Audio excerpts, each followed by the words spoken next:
आप सभी को राधे राधे। इस साल सकट चौथ का व्रत 6 जनवरी 2026 को किया जाएगा। यह व्रत सभी माताएं अपनी संतान की लंबी उम्र के लिए रखती हैं। इस दिन सकट माता और गणेश जी की पूजा का विधान है। सभी माताएं पूरा दिन व्रत करके कथा पढ़ती हैं और रात को चंद्रमा को अर्घ्य देकर व्रत खोलती हैं। चलिए मेरी आज की वीडियो में आप सुनेंगे सकट चौथ माता की कथा। एक साहूकार और साहूकारनी थे। वे दान धर्म पुण्य कुछ भी नहीं करते थे, जिसके कारण उनकी कोई संतान नहीं थी। एक बार महा महीने की चौथ का दिन पड़ा।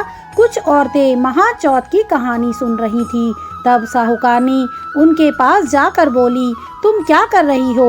वे बोली, आज चौथ का व्रत है, सो कहानी सुन रहे हैं। साहूकारनी ने पूछा, चौथ के व्रत से क्या लाभ मिलता है? तब वे बोली, इससे अन्न वस्त्र भंडार बेटा सब कुछ मिलता है।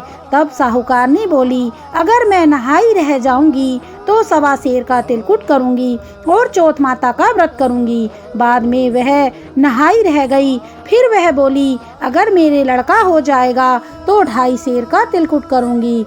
उसके लड़का भी हो गया। फिर उसने बोला कि हे चौथ माता, मेरे लड़के की शादी हो जाएगी तो 1.25 मन का तिलकुट करूंगी। बेटे की शादी भी होने लगी और बारात लेकर लड़का ब्याहने चल दिए।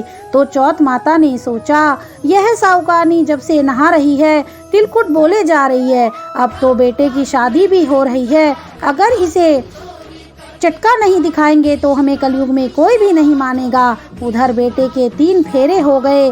चौथे फेरे में चौथ माता गरजती बरसती आई और बेटे को उठाकर ले गई। ले जाके पीपल के पेड़ पर बिठा दिया। फेरों में हाहाकार मच गया। सब लड़के को ढूंढने लगे पर लड़का कहीं नहीं मिला।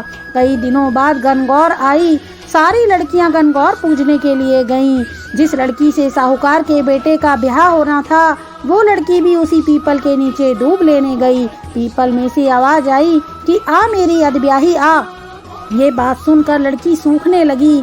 लड़की की माँ बोली, बेटी मैं तुझे अच्छा खिलाती हूँ, फिर भी तू क्यों सूख रही है? लड़की बोली, जब मैं दूब लेने जाती हूँ तो पीपल में से आवाज आती है कि आ मेरी अधब्याही। माँ ने जाकर पीपल में देखा, वहाँ शादी का जोड़ा पहने वही जमाई बैठा हुआ है। माँ ने पूछा, मेरी बेटी को अधब्याही छोड़कर यहाँ क्यों बैठा हुआ है? लड़का बोला, मैं तो चौथ माता के गिरवी पड़ा हूँ। मेरी माँ ने तिलकुट बोला था पर किया नहीं, जिससे चौथ माता नाराज हो गई और मुझे उठा लाई। तब चौथ माता ने मुझे सारी बात बताई है। लड़के की माँ बोली, अगर मेरा बेटा आ जाएगा तो मैं 2.5 मन का तिलकुट करूंगी। लड़की की माँ ने भी 2.5 मन का तिलकुट करा। चौथ माता खुश हो गई। लड़के को लाकर फेरों में बिठा दिया। लड़के की शादी हो गई। जब लड़का बहू को लेकर अपने घर पहुंचा, बाद में साहूकारनी ने धूमधाम से चौथ माता का व्रत किया और तिलकुट किया। हे चौथ माता, जैसा उनका बहू बेटा मिलाया वैसे सबका मिलाना। कहते सुनते हुंकारा भरते सबकी रक्षा करना। जय हो चौथ माता की जय।